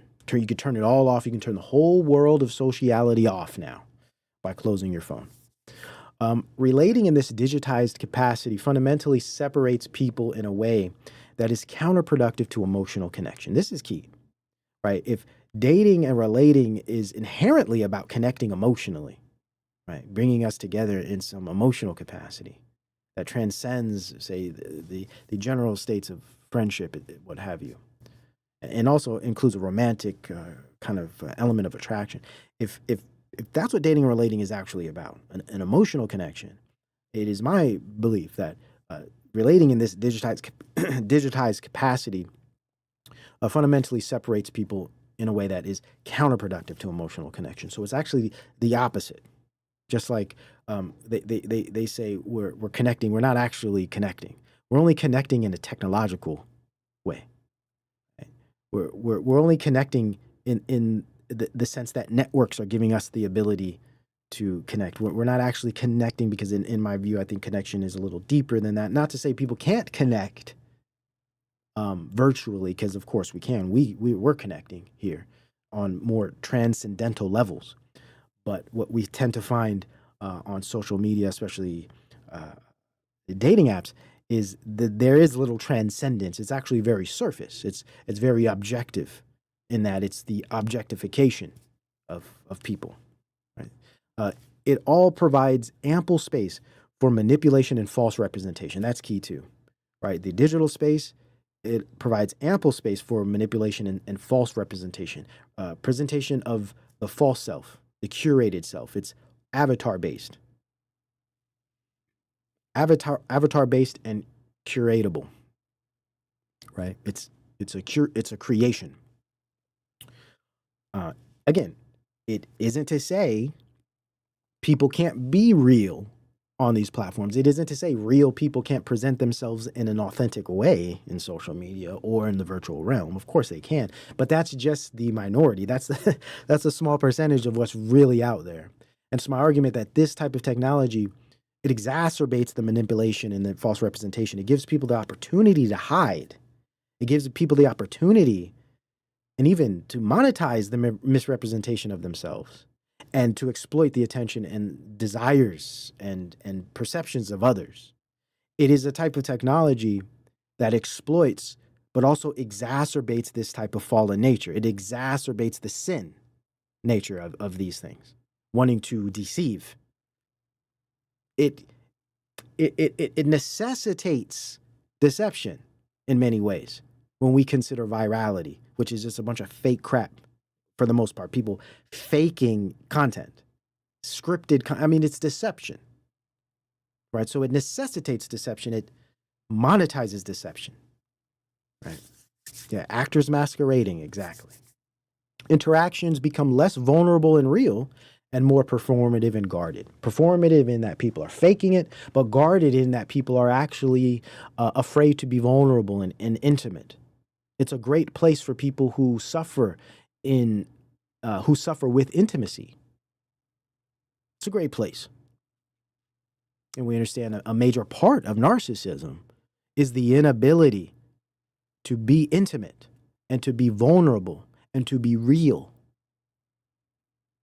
Foundational aspects of narcissistic behaviors. These all are baked in to the exploitative processes and functions of these technologies. And it's important to be aware of how this works. For one, to safeguard yourself from them, but also realize what's happening to people around you. Right? Because real people, I would argue, godly people don't fall to this stuff. Now, it isn't to say that we can't be manipulated and abused and fall for things, because we can, but those who are aware aren't falling for these things and are operating in ways that are completely outside of this.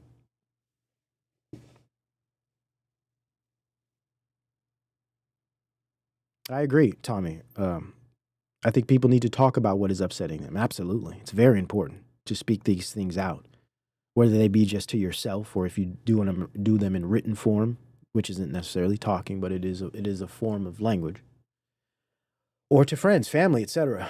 Talk therapy, as it were, I think does have some very, very positive things, though it's been exploited by certain industries for sure, right?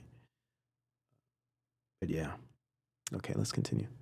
Now, I wanted to get to this idea of hypersexual and hyposexual paradox. This is, in my view, a major part of Gen Z's dealings online, as well as regarding their identity and their sexuality. And it's this really strange paradox that I believe is extremely toxic, but also traumatic. It's a type of trauma to go through as a young person, where you're constantly inundated with hypersexual images and values promoted by the culture, yet you're so physically far removed from experiencing any of that sexuality, to the degree that many, when you look at, and of course these are all self-reporting, it's self-reporting is not necessarily the best, but for Gen Z, it seems as if a very small percentage, especially young men, are actually even having sex. So it's a type of hyposexuality where there is no sex happening. The only form of sex in this case is autoeroticism, which is a type of self-pleasure, right? And this is experienced and practiced through other technologies. Of course, corn or prawn is the more traditional form, but now we have toys, we have robots, we have these really creepy little toys that are promoted on social media online. I mean, it's so sick. You have influencers selling these things, promoting these things. I mean, I think even at one point, Joe Rogan was promoting some type of male sex toy. It's absolutely disgusting. And females also, definitely. I mean, it really started with the problems women were having sexually, right? As far as sex toys. And women are having the same problem also having sex. Yeah, it's not just boys. There is the femcell topic, which we were supposed to do a show on way back. I guess we got to eventually do it because I have an outline for a femcell show. So maybe we'll touch on that. But this is it. So now, again, there's always a technological solution for a human scale problem. The human scale problem is a relating problem. Of course, we have a meaning crisis, but essentially we have a relating crisis because from relating comes meaning. So a lot of people that focus on meaning are putting the cart before the horse, in my view. I think in order to make meaning, there has to be some type of relationship, right? Black can't be black without white. White can't be white without black, and that's only because there is the relationship between them. So whatever meaning they have is rooted on the differences between their relationship, right? So relating is the most important thing. Meaning comes after. So we have this hypersexual, hyposexual paradox where we have, the sexy reds, the Haktuas, like all these very popular memes. We have the I Show Speed and, all of these streamers that are addicted to self-pleasure, that are addicted to prawn and corn, right? That are addicted to these things and promote these things. But they're not necessarily these streamers because I don't know what the hell they're doing, but their fan base is not actually having sex. They may be addicted to these forms of adult entertainment, absolutely. And then we have the podcast, the whatever podcast, and the fresh and fit, which this whole thing is dying, right? That whole red pill stuff is dying, thankfully. But it did a number on the generation. 2020 to 2023 did a number. Yes, I'm aware of that toy. Man, listen, these toys are destroying young men and women, especially the young girls that are having their first sexual experiences with these toys. They're never going to be able to actually find pleasure from a real man. And the same goes for young men who are impotent because they can't stop touching themselves and would never be able to perform with a woman even if they wanted to. Yep, those are some of the devices. Yes, I want to avoid promoting that, but those are some of the devices. So, and then you get these podcasts, where they're just promoting nothing but OnlyFans and prostitutes. It's like a whoremongering industry that hides behind this pseudo, moral kind of superiority where we're checking the feminists and we're setting the horrors straight. No, you're promoting them. You're actually extending and exacerbating the success of these industries. This is what's happening. And this is just a very famous meme here for those that understand it. You get what I mean. I mean, you see this stuff everywhere. Everything comes down to smash or pass. The full objectification of people's bodies, the defrauding of people's bodies, the masturbating with people's bodies. That's what sex becomes. And if you can't have sex, because many can't today, they don't even have access to it. There's always options. There's always technological solutions for that. And this becomes a type of sickness and illness, right? It's antisocial, not just asocial. It's antisocial. It's along the lines of physically harming another by physically harming yourself at the expense of losing the other relationally.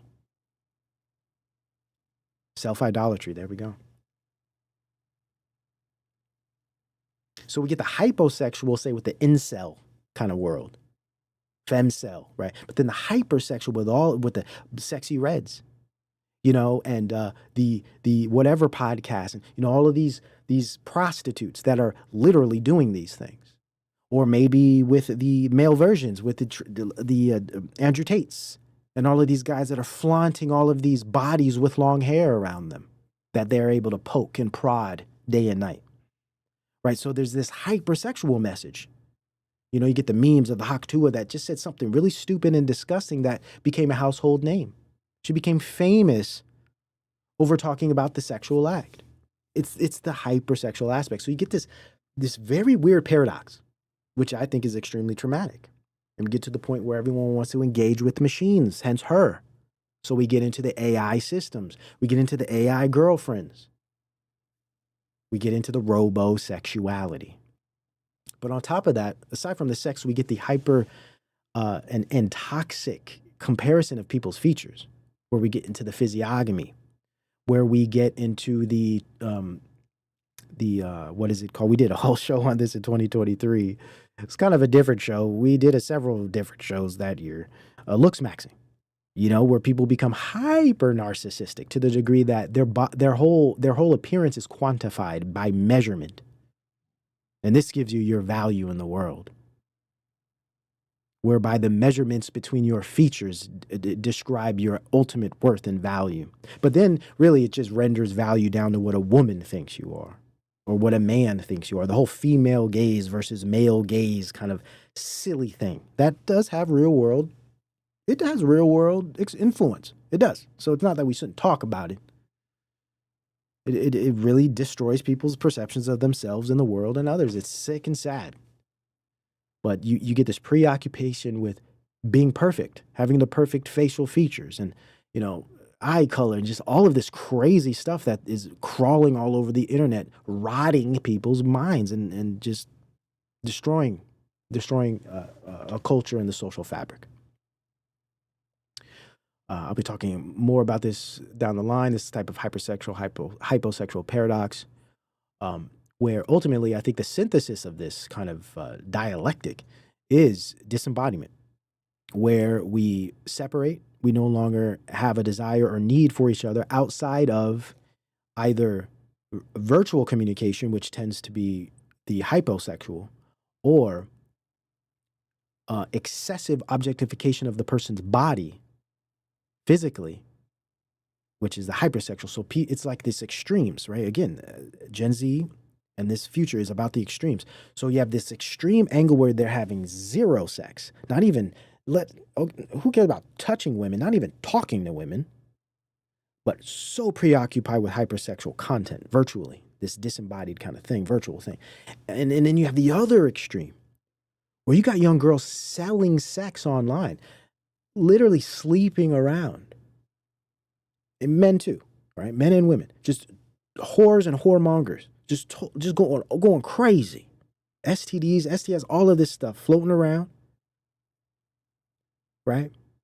So they're either the very hypersexual extreme or the very hyposexual extreme. And this paradox is creating a disembodiment and asocial future, post-social, where these hypersexualized women probably move on from men and start to engage with technologies. The men are already, and women are already engaging with the virtual technologies. Once you get sick of the screen, then you're going to transition to the robot or maybe one of these devices to kind of give you a little more physical haptic experience that you're not getting from the screen, if you know what I mean. Now, digital dating and relating in 2025, connecting in an informational network society, or what I call super modernity. We're no longer in modernity. We are now in super modernity, described by this informational network society. What exactly do I mean by that? We become the tools we use. What's the tool?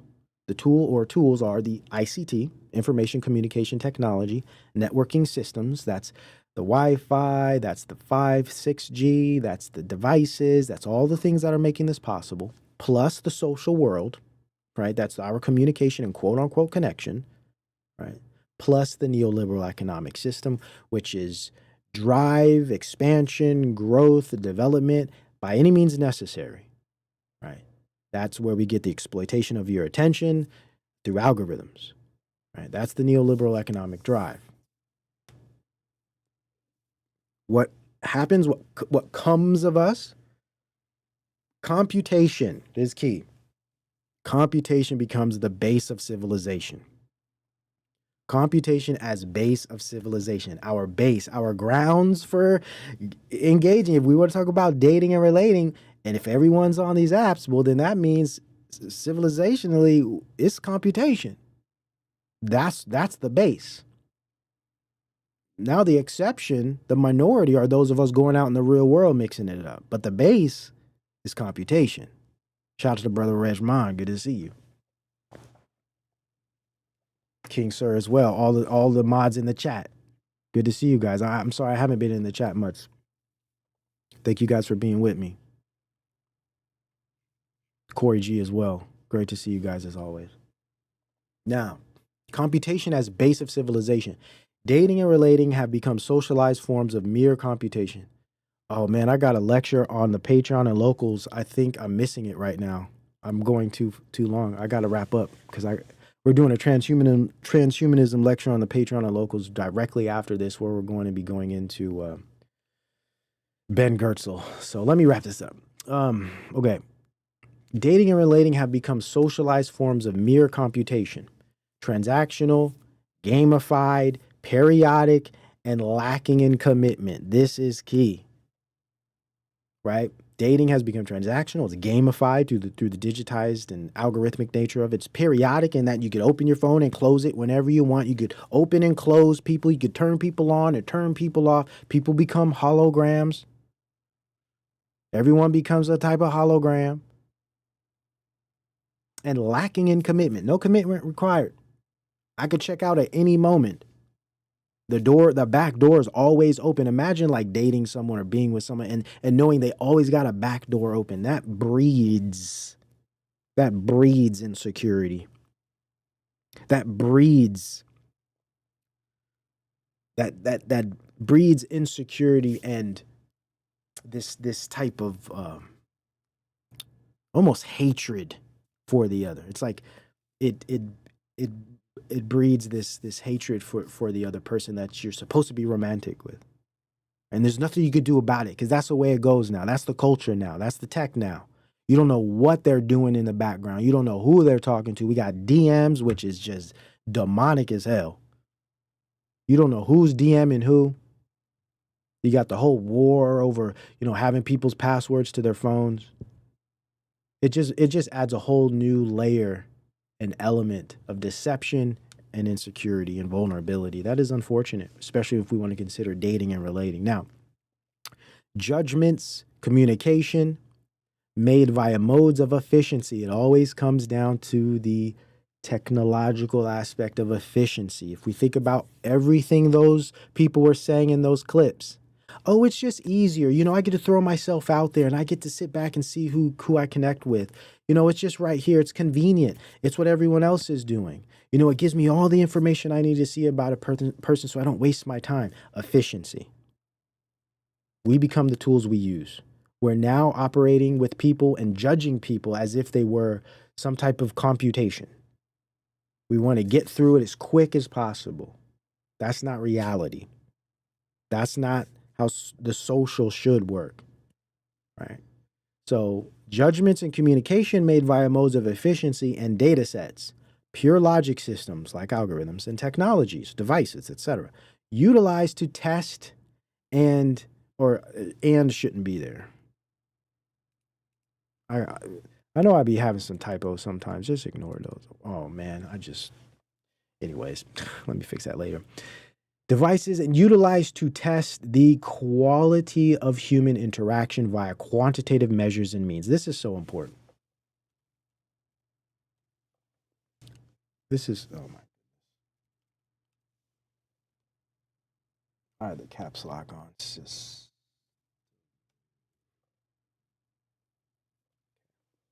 Now, let me read this again. Utilized to test the quality of human interaction via quantitative measures and means. So how are you going to test, judge the qualitative nature of an interaction you might have with someone through this quantitative measure that you get through data on a screen, on a device? You have to interact with the person first. Now, sure, you might be able to see if you're physically attracted to them or not based on a picture. We've always had that. We had that in the 80s. You see a picture of someone, but it's different now with this whole instantaneity and, right in your pocket, right in your hand. And, you can see thousands of people in your area. I mean, this is crazy. You talk about information overload. This is insanity. Straight up insanity. So, very important. Computation. Dating and relating have become socialized forms of mere computation. So important. This is like the thesis behind the show today. dating and relating have become socialized forms of mere computation. Human as pure information. Very post-human, if you ask me. Now, can we relate and interact without social media in 2025? That's the big question. You know, a lot of people want to get rid of this stuff. I'd say, no, we can't. At this point, no. No. But, right, because, and the reason I say no is because a whole generation has been shaped by it.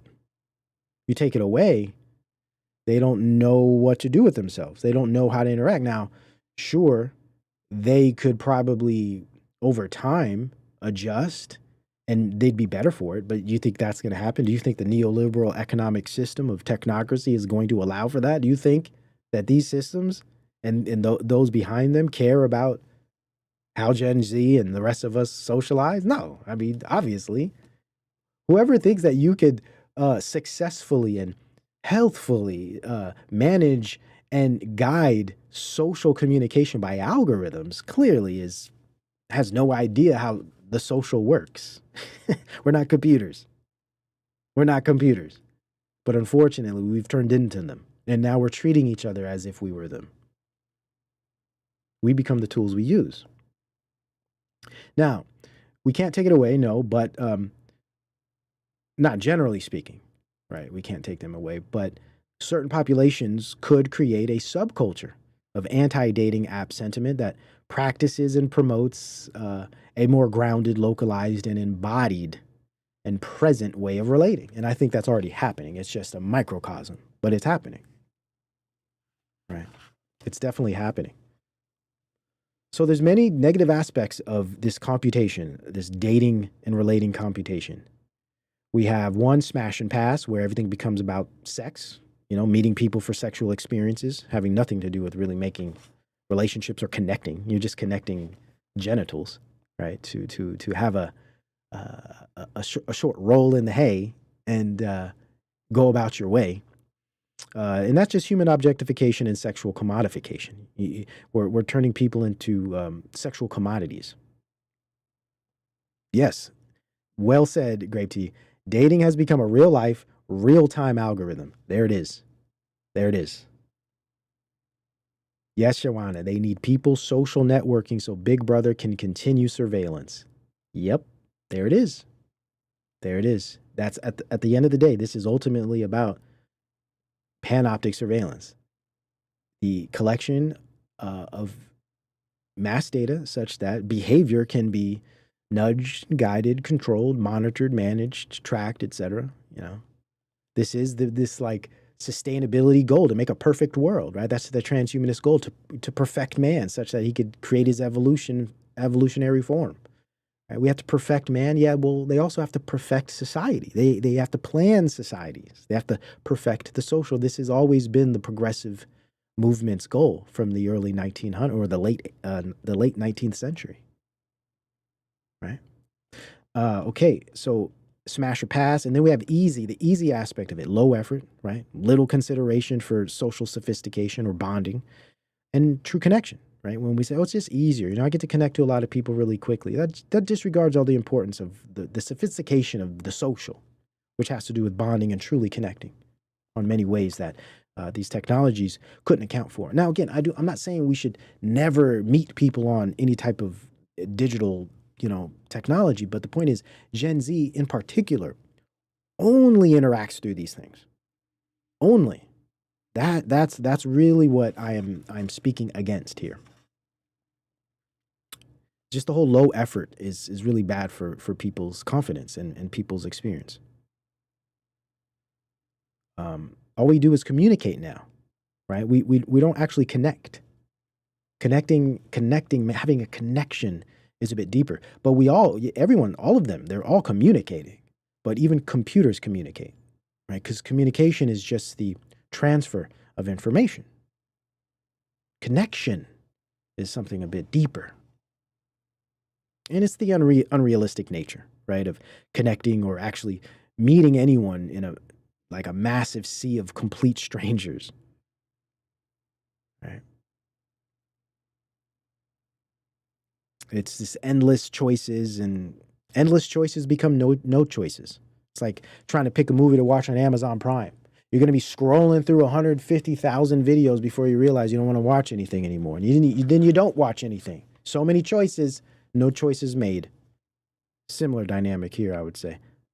And then there's the gamification, which is the manipulation, the mind games, right? Mind and ego games shaping the dynamics of relating via computational devices and network systems. People become expendable digital artifacts, not real people. No consequences or accountability either after the fact. You can just turn them off by closing your phone.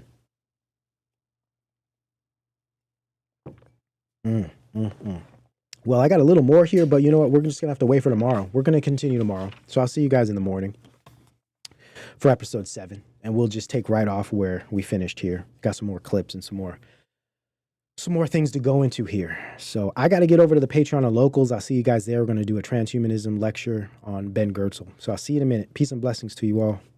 Thank you for being here. See you tomorrow.